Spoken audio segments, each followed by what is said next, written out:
January 3, 1979. Santa Monica. Inside the ICU at St. John's Hospital, the room is almost silent. Only the steady beep remains, a sound that measures a heartbeat, and measures coldness as well. Conrad Hilton has just died, but his death does not create a pause. It creates a race. Bel Air. On top of the hill, Casa Encantada stands still like a fortress. The iron gates close. Heavy curtains fall. And inside the house, people later say the clock stopped at the exact moment he was gone. Only hours later, before anything had time to settle, the game began, not with family, but with lawyers, estate managers, and those who came to calculate their share. Conrad Hilton's fortune was spoken of in the hundreds of millions of dollars, enough to buy a lifetime of freedom for his children. And then the will was opened, and the room went silent. According to publicly released information, most of the fortune did not go to the children. It went to the charitable foundation bearing his name, the Conrad N. Hilton Foundation, along with decisions tied to his religious beliefs. Francesca, his only daughter, received about $100,000, $100,000 in the Hilton world. That could be the price of a dinner no one remembers the next day. Why? Why would a man who built an empire on the image of family, faith, and morality end his life with a cut that left his own family gasping for air? You might think this story belongs in the boardrooms of Hilton hotels. But it does not. It lives in a house. Casa Encantada, a house everyone believes they own when they walk in, until it begins to own them instead. If you want to understand how this place turned power into something so merciless, like and subscribe to the channel. And to understand that cut in the will, we have to go back 40 years, to the Great Depression, when America was hungry, and a widow decided to build a palace as if the laws of economics and morality did not exist. Some deaths close a life. Others open a war. Before Conrad Hilton ever appeared, there was a woman who believed that money could force society to bow, and she decided to build a fortress that would make the entire world look at her. 1936. America was hungry. Lines stretched in front of soup kitchens. Fields lay abandoned because no one could afford to farm them. Millions of families survived on a few dollars of relief, when they received anything at all. In the middle of that landscape, on a hill in Bel Air, Los Angeles, a contract was signed. Hilda Bolt Weber purchased a piece of land measuring nearly 10 acres. The price was around $100,000. $100,000 in 1936. At a time when the average American family earned about $1,500 a year, a number large enough to make anyone stop and ask, where did this woman get the money, and what exactly was she thinking? Hilda Bolt Weber was not born into power. She had worked as a nurse, an honorable profession, but one that carried no social rank in high society at the beginning of the 20th century. That background was an invisible but absolute boundary. Hilda's money did not come from her own labor. It came from her marriage to Charles Bolt, a wealthy industrialist in the glass manufacturing business. When he died, Hilda inherited a vast fortune, enough to buy her way into almost any room. But there was one thing money could not purchase: acceptance. Cincinnati, where she had lived, did not open its doors. Private clubs remained closed. Invitations to major social events never arrived. No one openly insulted her. They simply acted as if she did not exist. That rejection was quiet. And it was precisely that silence that cut the deepest. Hilda understood this very well, and she made a decision. She left Cincinnati, not to run away, but to reinvent herself. Los Angeles at the time was a city whose rules had not yet hardened. a place where lineage had not fully decided everything. And on the heights of Bel Air, Hilda saw a chance to rewrite her status with concrete, marble, and scale. She did not want a house. She wanted a statement. Construction began almost immediately. The house was completed in 1938. The cost exceeded $2 million. $2 million in the late 1930 seconds. While an ordinary American family could buy a home for just a few thousand, Hilda poured what would equal tens of millions today into a structure meant for a single person. James Dolena was hired as the architect. Rob's John Gibbings was responsible for the interiors, drawing inspiration from ancient Greece and Rome. The Georgian Revival style was chosen not because it suited California, but because it evoked Europe, old order, and unquestioned authority. Nothing was accidental. Every column, every ceiling, every corridor was calculated to overwhelm. Casa Encantada did not resemble a home. It resembled a stage. More than 60 rooms. Corridors so long one could walk for minutes without encountering another person. Sound was absorbed. The space felt cold, precise, and fully controlled. Outside were gardens requiring a staff to maintain them. A large swimming pool, tennis courts, separate quarters for employees, as large as middle-class American homes of the time. Everything communicated a single message. This was not a place to live. It was a place to be seen. But that very scale began to produce consequences. Maintenance costs grew. The house became emptier, and the recognition Hilda expected never fully arrived. Casa Encantada slowly turned from a dream into a burden, a golden cage, breathtakingly beautiful, but hostile to life. When the money began to run out, Hilda realized something too late. A monument can make people look, but it does not guarantee they will accept you. At that moment, Casa Encantada ceased to be a symbol. It became an asset. And in the shadows of the real estate market, a man was watching closely. A man not searching for acceptance. He was searching for opportunity. This is where the story begins to change direction. Because the tragedy of one woman was about to become the foundation of an empire.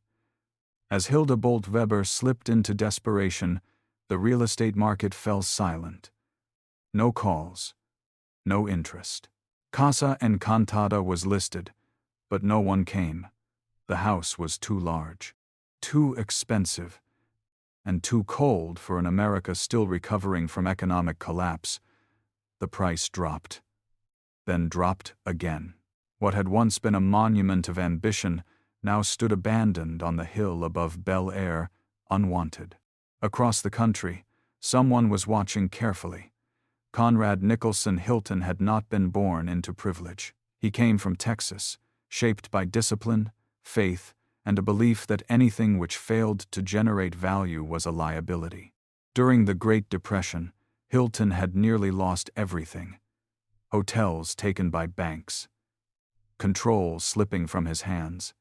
At one point, he even borrowed money from his own employees to survive. That collapse defined him. Hilton learned to see assets not as symbols, but as instruments. Not as dreams, but as balance sheets. By the late 1940 seconds, he had returned stronger than ever. In 1949, he completed a deal that stunned the financial world. The purchase of the Waldorf Astoria in New York. It was more than a hotel. It was the heart of American high society. With that acquisition, Hilton sent a clear message. He was no longer a survivor of crisis. He was a victor. After Waldorf Astoria, Hilton was not looking for a place to live. He was looking for a symbol to match his power. And Casa Encantada appeared at exactly the right moment. A property bleeding money. An owner without options. A fortress ready to change hands. In 1950, Conrad Hilton made his move. The offer, cited in multiple accounts, ranged between $225,000 and $250,000. A shocking figure. Just over a decade earlier, Hilda Bolt Weber had spent more than $2 million to build Casa Encantada, a nearly 10-acre estate with more than 60 rooms, formal gardens, a swimming pool, tennis courts, staff quarters, and interiors designed specifically for each space. $2 million in the late 1930s would equal tens of millions today. Yet, in 1950, that purchase price was enough to buy several major properties in Los Angeles, or to construct a new income-generating development from scratch. But Casa Encantada generated no income. It consumed money. The more luxurious it was, the harder it became to sell. The larger it stood, the more it lost value. The house was no longer priced as a palace. It was priced as a problem. Hilda Bolt Weber had no room left to wait. Cash was running out. Maintenance costs could not stop, and the market offered no other buyers willing to shoulder such extravagant excess. Conrad Hilton understood the contradiction. He was not buying a dream. He was buying someone else's burden. And that is why the deal was approved. Not because the price reflected the grandeur of Casa Encantada, but because no one else was prepared to take on luxury that had become a liability. From that moment, Casa Encantada changed hands. For Hilda, it marked the collapse of an ambition. For Conrad Hilton, it became a headquarters of power. But just as the fortress was claimed, another fracture emerged. Only months before Hilton finalized the Casa Encantada purchase, his family entered a media storm. In 1950, his son, Conrad Hilton Jr., known as Nicky, married Elizabeth Taylor, Hollywood's brightest star. The wedding became a national spectacle, a union of corporate power and cinematic glamour. Exactly the image Hilton had sought. But it unraveled almost immediately. The honeymoon descended into chaos. Private conflicts spilled into public scandal, and the marriage collapsed before it ever stabilized. Casa Encantada was acquired to serve as the stage for a dynasty. But from its opening scene, the script began to fracture. Conrad Hilton could control every detail inside his hotels. He could impose standards on thousands of employees. Yet one question remained unanswered. If he could manage an empire, why could he not hold his own family together? And that question would lead directly to the most ruthless decision of his life. There are houses not built for people to live in. They are built for people to submit. Casa Encantada begins with an iron gate. When it closes, the outside world disappears. Only a long, straight driveway remains, leading directly into the center of power. The facade is perfectly symmetrical. No deviation, no error, no room for individuality. Inside, what strikes the senses is not light, but silence. A silence so heavy that voices instinctively drop, as if the space itself rejects human noise. The black and white stone floor resembles a chessboard. Every step feels like a calculated move. No one walks here without playing a role. The walnut-clad library is dark, low-lit, dense. This is not a place for rest, but for power to sit and think. The dining room table stretches like a conference table. Family members sit facing one another, yet cannot reach each other. Under Conrad Hilton, the house followed discipline. Meals like work shifts. Rest like orders. Lights out like regulations. There was no room for disorder. No room for emotion. Stories often mention an underground passage beneath Casa Encantada, a path described as a symbol of absolute isolation, allowing the elite to move without touching the outside world. The physical reality of such a passage is difficult to confirm publicly, but spiritually, this house was clearly designed to cut itself off from reality. Casa Encantada did not shout. It did not threaten. It simply shaped those who lived inside it. Conrad Hilton's children grew up inside a mold that allowed no weakness. The distance between rooms was too great. The distance between people even greater. Architecture did not create tragedy instantly. It prepared the ground for it. And inside this space, those children began learning how to live without permission to be fragile, a lesson that would later demand a devastating price. This was the moment when Conrad Hilton's entire philosophy of fatherhood collapsed, and it was immediately replaced by a far more ruthless belief. February 1969. Nicky Hilton died at the age of 42. His date of death is commonly recorded in the American format as 02051969. But for Conrad Hilton, the date itself no longer mattered. Only the outcome did. Nicky died carrying a surname that the world equated with wealth. Hilton was not just money. It was power, reputation, and the ability to walk into any room without introduction.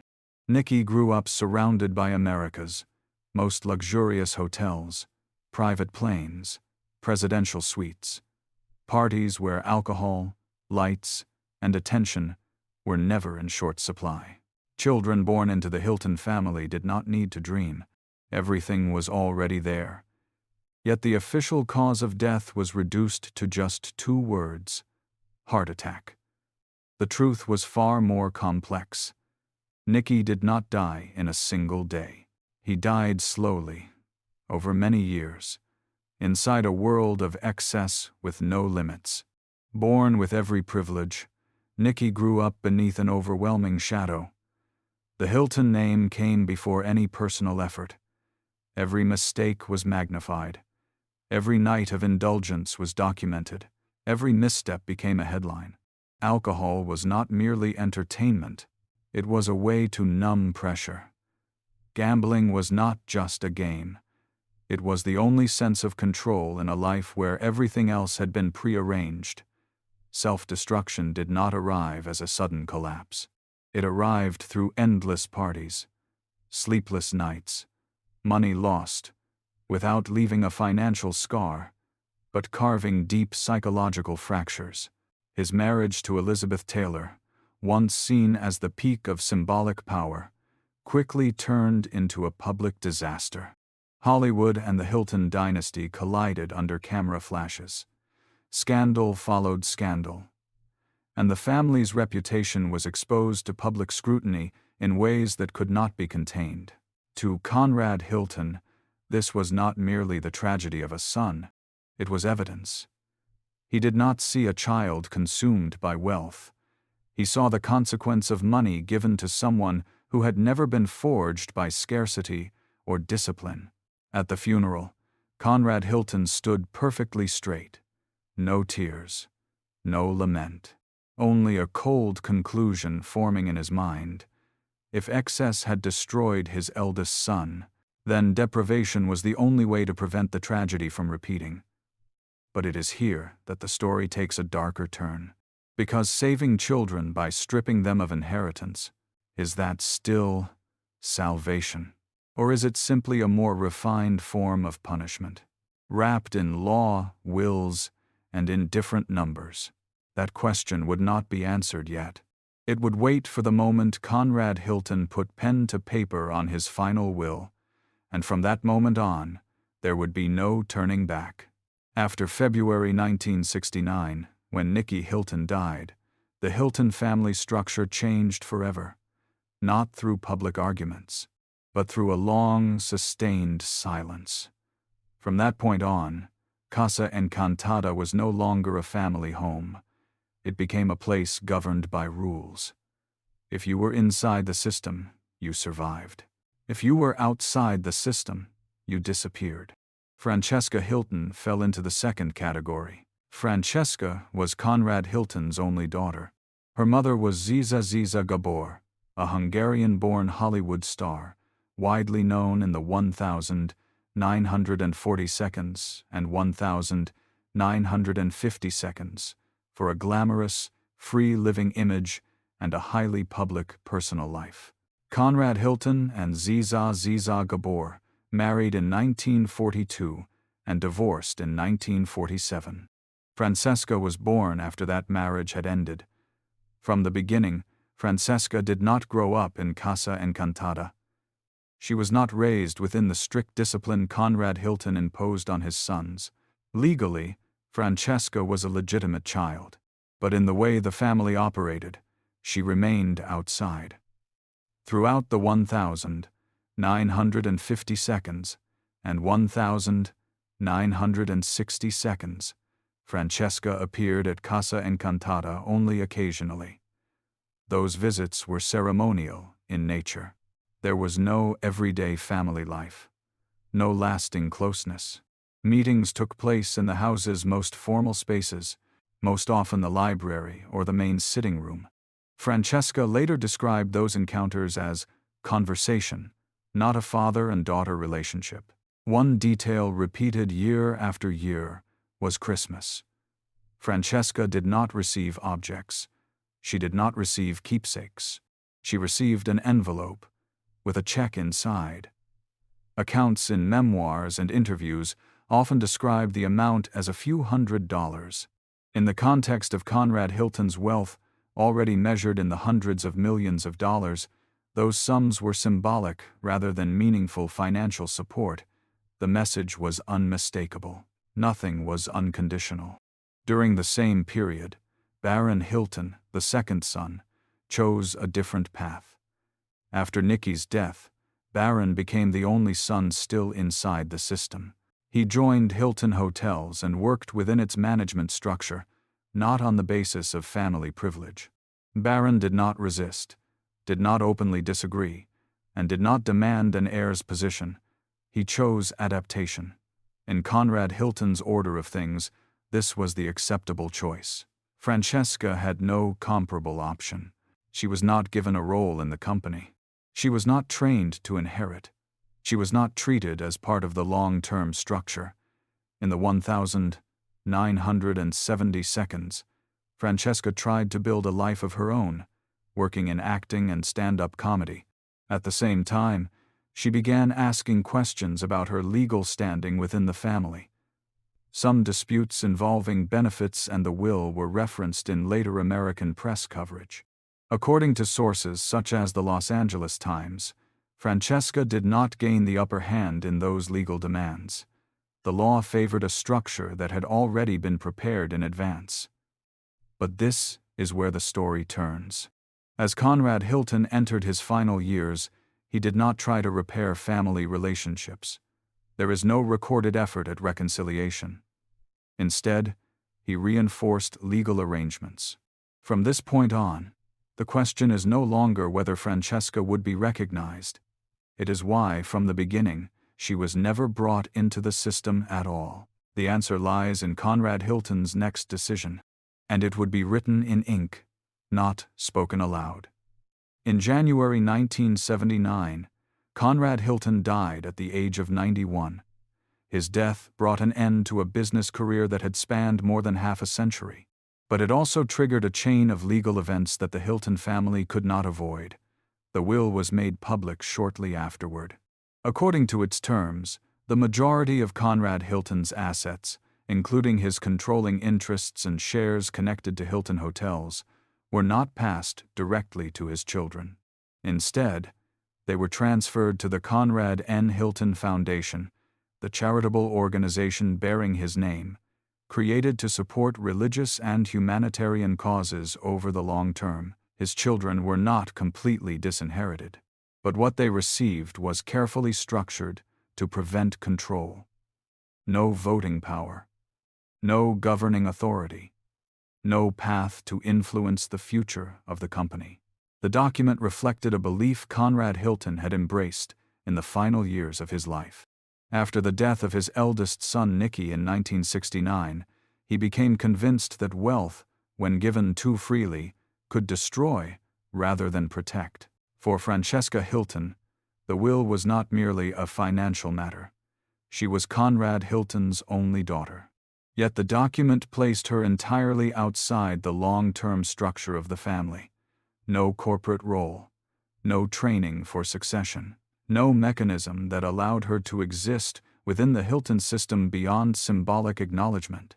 Francesca understood that once the will was validated, her position would become permanent and irreversible. On March 13, 1979, just over 2 months after her father's death, Francesca formally filed a legal objection to the will. The decision was immediate and deliberate. Under inheritance law, any challenge had to be made early or the right to contest would disappear. Francesca chose the courts. Baron Hilton viewed the same document through a different lens. He focused not on inheritance, but on control. If the majority of Hilton Hotels' shares remained under a charitable foundation, the company risked losing centralized leadership. A nonprofit entity could not indefinitely hold a dominant stake in a commercial corporation without facing pressure to divest.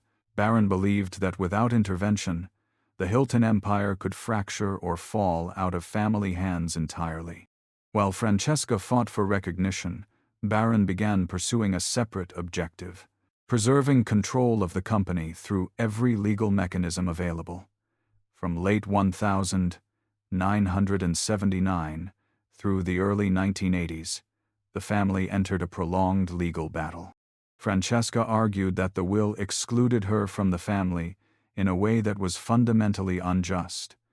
Baron sought to activate provisions that would allow the redistribution or repurchase of shares to secure operational authority. The foundation defended the expressed intent of Conrad Hilton and the charitable mission he had defined. Court filings multiplied. Hearings followed one another. Early rulings failed to deliver a decisive victory to any side. In 1986, Baron Hilton suffered a significant legal setback. A court rejected key arguments that would have allowed him to quickly consolidate control over the shares held by the foundation. The balance of power became unstable. Prolonging the fight threatened not only the family, but the company and the foundation itself. It was at this point that the possibility of settlement emerged. In 1988, the parties reached an agreement. Contemporary reporting estimated the total value of the assets involved at approximately $654 million. Baron Hilton received roughly $334 million in value and secured control of the company. The Conrad N. Hilton Foundation received approximately $320 million. The will itself remained largely intact, but authority was redistributed to preserve the stability of the Hilton empire. Francesca did not obtain any significant legal reversal. During the years the legal conflict unfolded, Casa Encantada was no longer used as a family residence. The estate became a liability. In the early 1980s, Casa Encantada was placed on the market and sold to David Murdoch for approximately $12.4 million, setting a record for a private residence in the United States at the time. After the sale, the interior designed by T.H. Robs John Gibbings was dismantled and dispersed. Furniture created as part of a unified architectural vision was auctioned off piece by piece. The structure remained. But Casa Encantada's role in the Hilton family ended there. The winner of a battle is not always the true victor. Some victories are only confirmed much later, when history comes back to review the results. In 1988, Baron Hilton emerged from a legal war that had lasted nearly a decade. He retained control of the company. The Hilton empire was not broken apart. Structurally, it was a success. Baron Hilton continued to expand his wealth in the decades that followed. He became one of the richest men in the United States. A man who achieved what his father had once feared might be impossible to protect. But in 2007, Baron Hilton made a decision that stunned many. He announced that he would leave 97% of his personal fortune, estimated at approximately $2.3 billion US dollars, to the Conrad N. Hilton Foundation, nearly his entire estate, the exact same percentage his father had once chosen. This was not an impulsive statement. It was a systemic decision. Baron Hilton, the man who had fought to reclaim power from the foundation, ended his life by transferring his wealth back to that very foundation. The circle closed. Meanwhile, Francesca Hilton never escaped the shadow of the 1,979 will. She did not control the company. She did not benefit from the empire's growth. Later, legal efforts did not alter her position within the family structure. In 2015, Francesca Hilton died in Los Angeles at the age of 67, according to U.S. media confirmations. She passed away at Cedars-Sinai Hospital. No major inheritance, no assets tied to the Hilton name. Her story ended far from Casa Encantada. That house, after leaving the Hilton family, went on to live a different life. In 2000, Casa Encantada was sold to Gary Winnick for $94 million, setting a new record for a private residence in the United States. 2 decades later, in 2019, the property was listed again for $225 million. With every change of ownership, the price increased. But its role did not. It remained a symbol of power. After Gary Winnick's death, U.S. financial media reported that many high-value assets, including luxury real estate, became focal points of debt structures and leveraged financing, a cold reminder that surface value does not always reflect the true health of wealth. Casa Encantada did not consume a family. It reflected them. Houses built to project power often magnify the coldest parts of the people who live inside them. And when everything is over, what is missing is not bedrooms, shares, or numbers written into a will. It is something far simpler: the bond between the people who once called the same place home. If this story made you pause, leave a like so more people can find it. Subscribe to the channel for more documentaries about power, legacy, and the hidden cost of wealth. And tell us in the comments who you think truly won in the end. Thank you for watching. See you in the next story.